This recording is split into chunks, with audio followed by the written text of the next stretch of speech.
அருமையானவர்களே, இந்த நாளிலும் அவனுடைய வார்த்தையை நம்மிடத்திலே கொண்டு வருகிறேன்.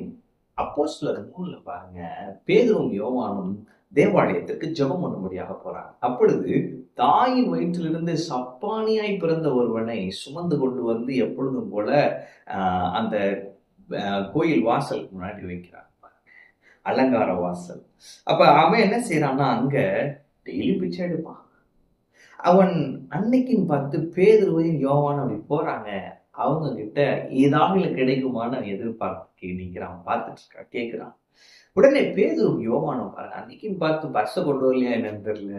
பேதுரு பார்த்து சொல்றாரு, வெள்ளியும் பொண்ணும் என்னிடத்தில் இல்லை.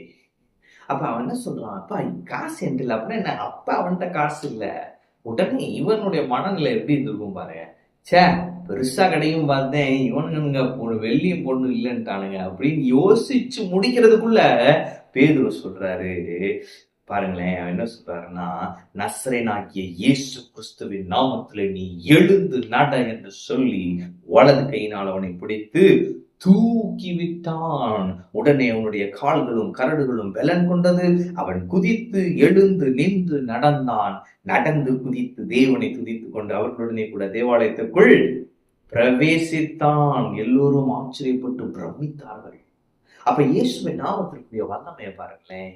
அவன் நசரேயனாகிய இயேசுவின் நாமத்துல நீ எழுந்து நடந்தான். அவன் உடனே எழுந்து நடந்தான்.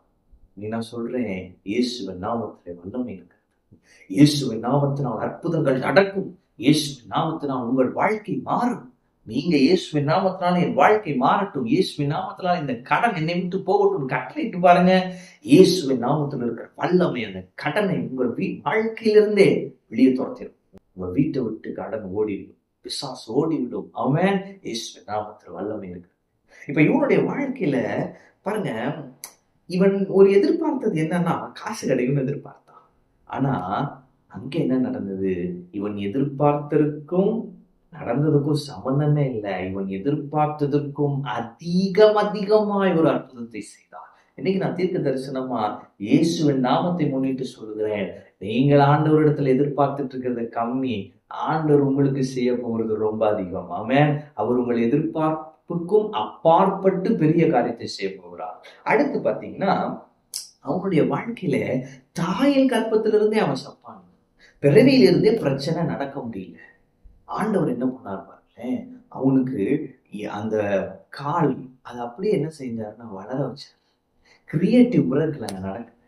சப்பானியா இருக்கிற கால் சரியில்லை, ஆனா இயேசுவின் நாமத்துல எழுந்து நடன்னு சொல்லி வலது கை பிடிச்சோடனே கால்களும் கரடுகளும் பலன் கொண்டது. அப்படின்னா என்ன, வளர்ச்சி இல்லாத அந்த கால் அங்கே வளர்ந்தது.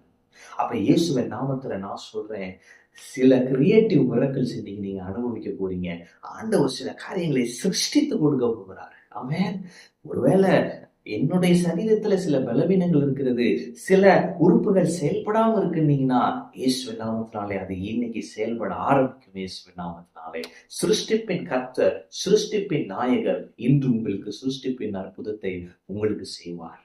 அடுத்தவன் பாருங்க, அவன் வாழ்க்கையில ஒரு ரெஸ்டரேஷன் நடக்குது, ஒரு புது பிகினிங் நடக்குது. பார்த்தீங்களா, அவன் இழந்ததை பெற்றுக்கொண்டு புதிய துவக்கத்தை அவன் வாழ துவங்கினான். இன்னைக்கு நான் சொல்லுகிறேன், இயேசுவின் நாமத்தினாலே நீங்கள் இழந்தது எதுவாக வேண்டாலும் இருக்கலாம், தேவன் என்று சொல்லுகிறார், நீ சகலவற்றையும் திருப்பிக் கொள்வாய்.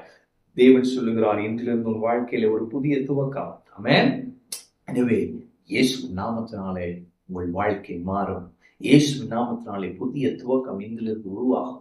இயேசுவின் நாமத்தினாலே தேவன் உங்கள் எதிர்பார்ப்புக்கும் மேலாக செய்வார். இயேசுவின் நாமத்தினாலே நான் சொல்லுகிறேன், நீங்க சிருஷ்டிப்பின் அற்புதத்தை இன்று பெற்றுக் கொள்வீர்கள். புதிய துவக்கம், சகலவற்றையும் திருப்பிக் கொள்வீர்கள். நாம் என் கர்த்தர் உங்களோடு இருக்கிறார். கர்த்தர்களை ஆசீர்வதிப்பார்.